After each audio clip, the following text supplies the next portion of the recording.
Welcome to this 6-part course about Geographic Information Systems, GIS. I would like to start with a quote by Professor Richard Weller at Penn State University. He said that with climate change, we have an unprecedented global complex challenge to solve. However, now with geographic information systems and all the geodata from satellites, from sensors, etc., we also have an unprecedented amount of data and almost godlike powers to analyze this data. So we have a huge task to solve, but we also have very powerful tools for that. That will be your task, but I want to help you with this short introductory course and give you an introduction into geographic information systems. Now, today, we will look into the history of GIS. I will give a definition of GIS and present some examples of how to use GIS. Let's start with the history. In the 19th century in London, Britain, we had a cholera outbreak, and at the time, it wasn't known how cholera is transmitted or what's causing it. But there was a medical doctor, John Snow, not to be confused with the Jon Snow from Game of Thrones, but Dr. John Snow, and he mapped the cholera cases in a neighborhood onto a map. And he realized all the infected people were in the same neighborhood. And then he started asking himself, what did they have in common? And soon he saw from his map that these people were most likely using the same water well. So they were all drinking the same water. He found a couple of outliers which confirmed his theory, and as a result, he was the first doctor to realize that cholera is caused by water, by dirty water, bacteria in water. He didn't know that at the time, but he came to this conclusion from a geospatial analysis. And that's what we can now do with GIS. We run a spatial analysis of real-world phenomena, in this case cholera cases, and the GIS could show us that all these cases were in proximity to the same water well.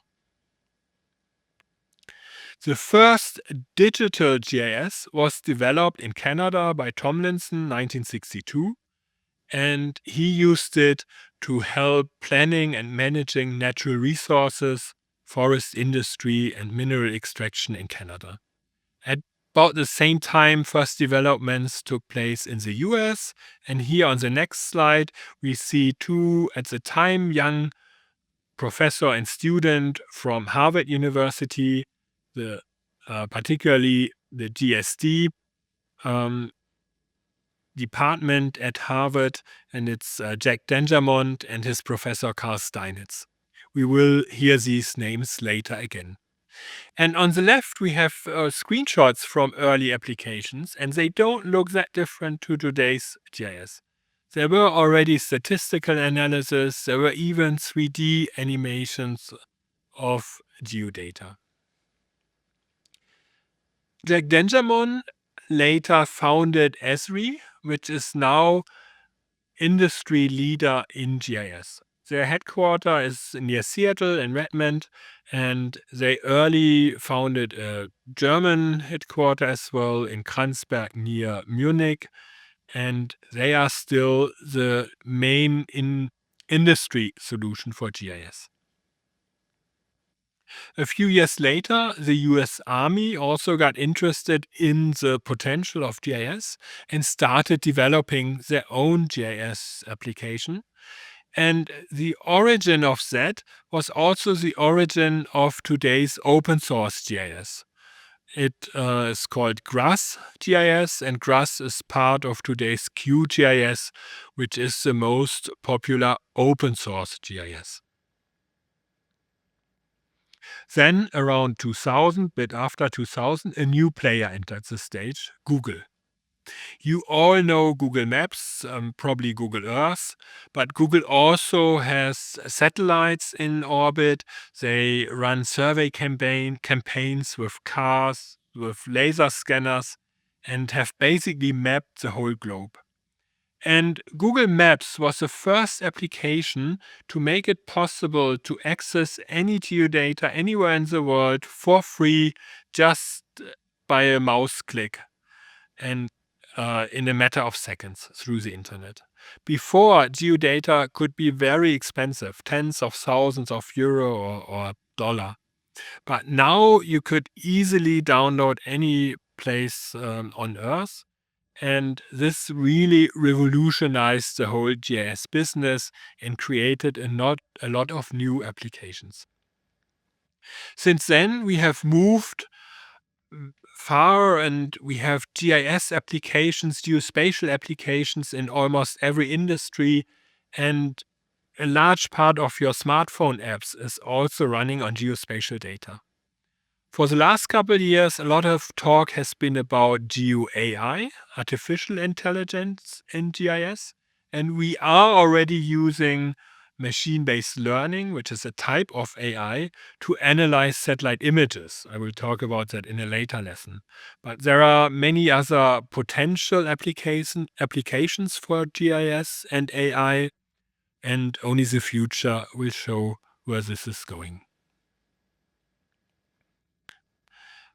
But let's go back a step and define what is a geographic information system. It is not a software. It is the whole system of software, hardware, data, and the network combining each. Some people even say you as a user are also part of the system. So it's not just a software. And GIS is used to capture data, to manage and store it, to analyze it, and to present it.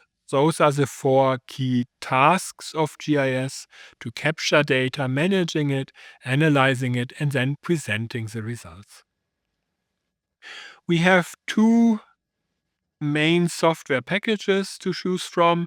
Industry leader ArcGIS Pro by Esri, I talked a bit about it, and then open source QGIS, which is running on all platforms, including Linux and macOS, and is well supported by a huge community of developers and many universities using QGIS and developing their own plugins for it. In this course, we will use QGIS because it's an open educational resource, and therefore we would also like to use an open source software. And here is an example of a map of a city in Britain and the social deprivation index for this city produced in QGIS. Some examples for GIS applications in climate change science. You can use it to simulate climate system dynamics. You can use it to monitor greenhouse gas emissions. And you can use GIS to produce carbon sink balances or carbon stock balances. You can use it in disaster prevention and analyzing sea level rise, or in analyzing how a warming climate will affect ecology. Last not least, you can use it to visualize your data, your research based on actual geodata in a scientific way and communicate it to your audience. Thank you very much, and please join me for the next lessons in Geographic Information Systems, GIS.